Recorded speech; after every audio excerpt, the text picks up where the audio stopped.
Salut à tous, bienvenue sur Solaris Japan, votre chaîne YouTube figurine numéro 1 sur les reviews et news. Moi, c'est Lucas et vous l'avez vu dans le titre et surtout à ma coupe de cheveux.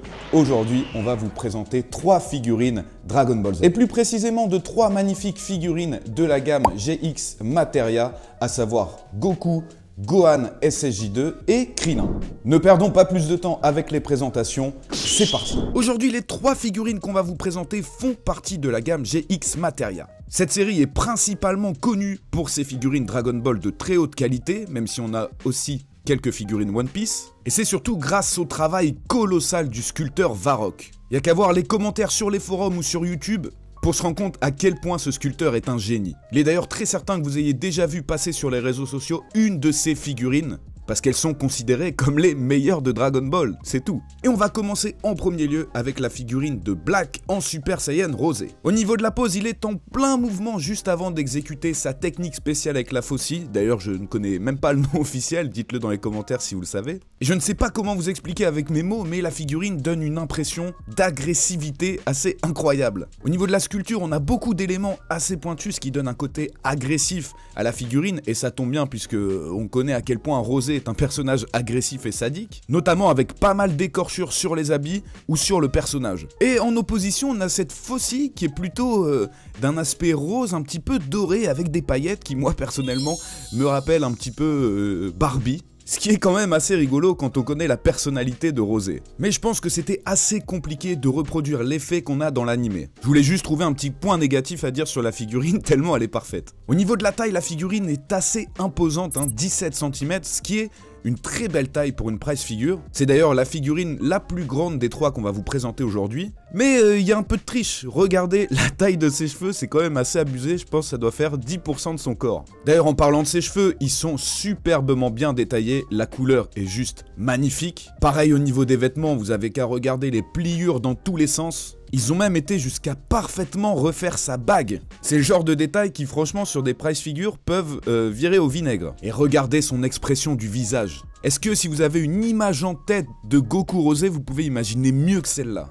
Regardez ce petit sourire malicieux et sadique. Les effets de peinture sont plutôt simples et mat, pas trop d'extravagance, mais la qualité est au top. Mais dans l'ensemble, la figurine se rapproche énormément de la perfection. C'est pourquoi je lui mets la note de 6,5 Dragon Ball sur 7.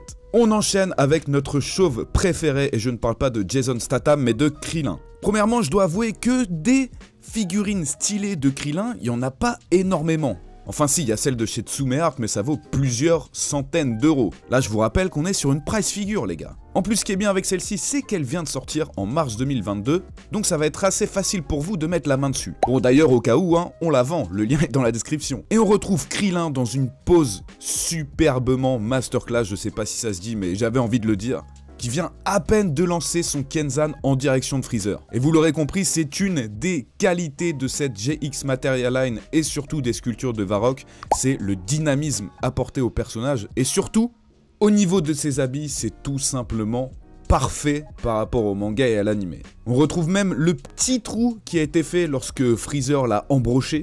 Et puis je trouve que Krillin, c'est son meilleur outfit dans cette armure pendant l'arc de Freezer.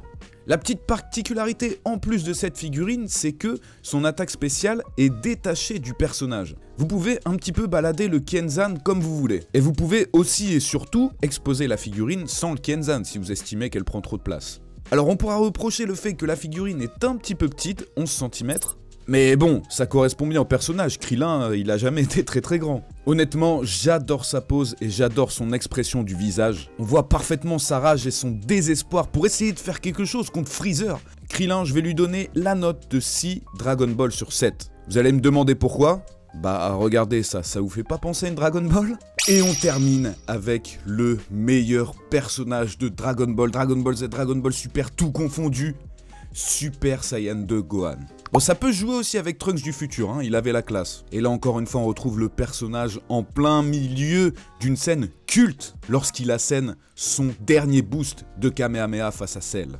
On ressent vraiment cette vague de puissance qui émane de son bras tout autour de lui, déjà avec les effets de lumière autour de son Kamehameha. Et franchement, regardez-moi ce visage. J'entends la scène de l'animé, je l'entends crier en regardant cette figurine. Autre chose qui m'a marqué, la coupe de cheveux.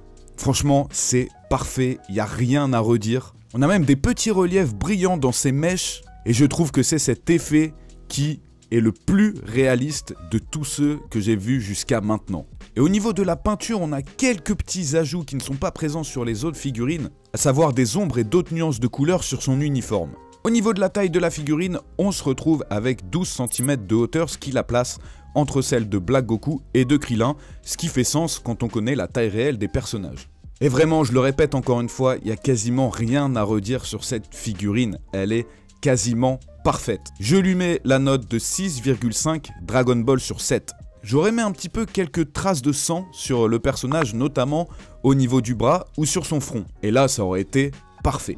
Alors dites-moi quelle est pour vous la meilleure GX Materia de cette vidéo et quel personnage vous aimeriez voir dans cette gamme, parce que c'est vrai que la qualité est plutôt incroyable. Je sais aussi qu'après avoir vu cette vidéo, vous avez envie d'acheter les figurines. C'est normal, ça tombe bien, elles sont toutes disponibles sur le site de Solaris Japan. Le lien est dans la description. Je compte sur vous pour me bombarder la barre des likes et me faire un giga Genkidama de likes. Bien sûr aussi vous abonner et activer la cloche pour ne pas louper les prochaines vidéos. N'oubliez pas qu'on a aussi un Instagram et un TikTok qu'on met à jour quotidiennement pour votre dose de news animé figurines. C'était Lucas, on se retrouve très vite pour une prochaine vidéo. D'ici là, prenez soin de vous et à bientôt.